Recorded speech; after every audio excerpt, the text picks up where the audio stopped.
This can't be natural, so who and why would keep this perfect circle in the middle of the forest? After some thought, Johnny decided that the only way to find out what was going on was to go through the hole. But when he found out where the hole led, he wished he had just left it alone. The path behind the perfect hole in the tree line was getting narrower as Johnny moved quickly deeper into the forest. Then, all of a sudden, he got to the end of the path. After cutting away the last few branches in front of his face, Johnny's heart started to beat faster. He could finally see where the hole in the trees had led him. Johnny's eyes got big, and he began to scream for help as soon as he stopped moving. He couldn't believe it, but what had made this strange hole that was so perfect? Where was it going? How did it make Johnny feel scared? Johnny had been after a deer for at least an hour that day. It was the first real target that was worth going to. He had been hunting for 2 days, so he wasn't going to let this one get away. Johnny finally thought he had the perfect shot set up. He put his finger on the gun's trigger, but just as he was about to pull it, he heard a loud scream. This was enough to get Johnny's attention away from his easy shot. The missed shot scared the deer, and it ran away. Johnny saw where it was going, but at first he couldn't believe it. When the deer ran away, it went through a strange hole in the tree line. Johnny moved slowly toward the hole to see if he could find out more about it. Johnny first looked at the circle's edges to see if there were any signs that they had just been cut into this perfect circle that screamed so loudly it almost sounded like a person. This could make people around you sick, especially those who are in need. They might have found the hole before him and gone through it to look around. When Johnny wanted to put his first foot through the hole, he felt his heart start to beat faster, but he couldn't just ignore the scream. He started moving slowly along the path, and it wasn't long before he got to a place where Johnny was sure the deer that ran away couldn't have gone. He also noticed that it looked like no one had been on this path in a long time. It was hard for him to get through all the branches, but everything was still in good shape before he went through. Just like with the perfect hole, the farther he got from the entrance into the tree line, the darker it seemed to get around him. Johnny began to have more and more doubts. If he had gone on this trip for the right reasons, no one would even know where he was at this point. He had already checked his phone, but there was no signal here. His friends and family were used to this, though. They would not worry about him for a few days if they did not hear from him for a few days. Johnny had been walking down the path for about 10 minutes at this point, and he hadn't heard a scream or anything else like that. He kept wondering if he was going in the wrong direction for a long time, but then he finally started to get closer to the end. Between the trees, there was an old run-down house that was starting to doom up. It almost seemed like a scene from a bad horror movie. What the hell was a house this big doing out in the middle of nowhere? But Johnny would soon find out. Johnny tried to get over his fear and walked toward the old run-down mansion. The front door was already open, so there wouldn't be any trouble getting inside. Some light was coming in through the few windows in the mansion, allowing Johnny to see the hallway he had just entered. Did this mean that someone actually lived here, and if so, was Johnny trespassing? Johnny decided to keep looking around this strange mansion because he thought that if someone wanted to hurt him, they would think twice when they saw his gun. He first went into the kitchen, where Johnny thought there would be clear signs that someone lived there or at least came here often.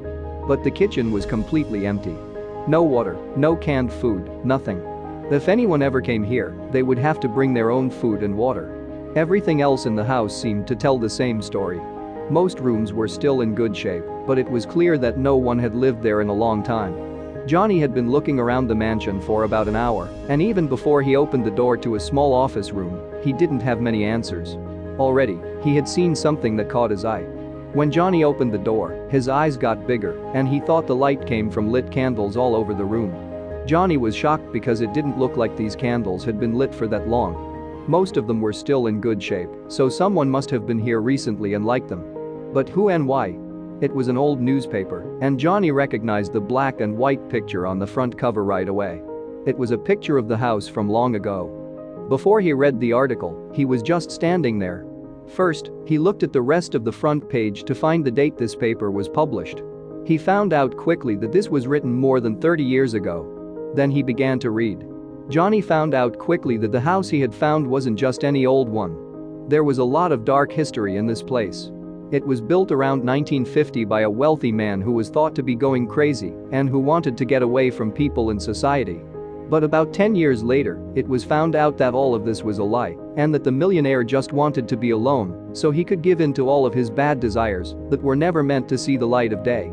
Only because a young man was able to get out of this place and tell the police everything he had seen and heard. A few days later, the millionaire was arrested, and the house was left empty. The article had called it the Devil's House, and because of its history and location, it's likely that no one wanted to buy it.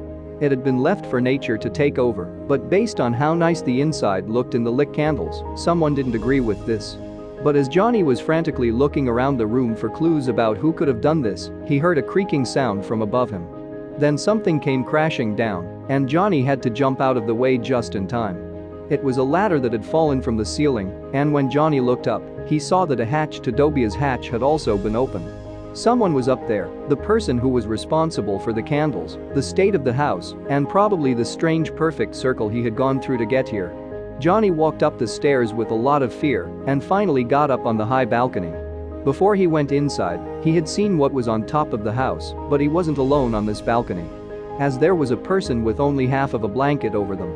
The person, who was looking out into the forest, didn't turn around when Johnny climbed the ladder. He only turned around when Johnny called out to him. Johnny had a lot of questions, but the first one was pretty easy to answer. When Johnny asked, "Who are you?" the man, who looked to be at least 50 years old, looked him in the eyes for the first time and said, "My name is Matthew." Johnny knew that name right away because he had just read it in the newspaper. He knew who this person was. The boy's name was Matthew. "You got out of this house almost 40 years ago and told the police about the millionaire." When Johnny asked for confirmation, the man just nodded. This made Johnny have a lot more questions, though. After the millionaire was arrested, Matthew tried for years to forget everything that had happened here, but something kept bringing him back. And all this time, no one had been here.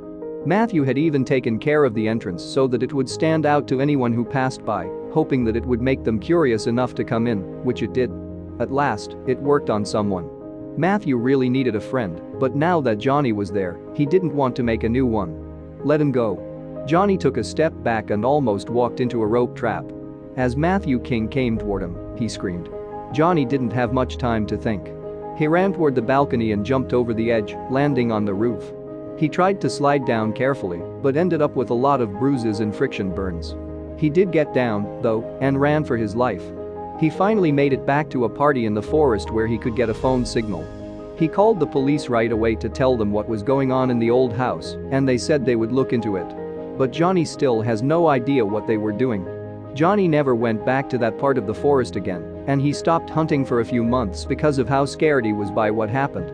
Every time he sees a homeless person on the street, his heart almost stops because he worries about what it might be. Matthew, but he hasn't seen him again until today.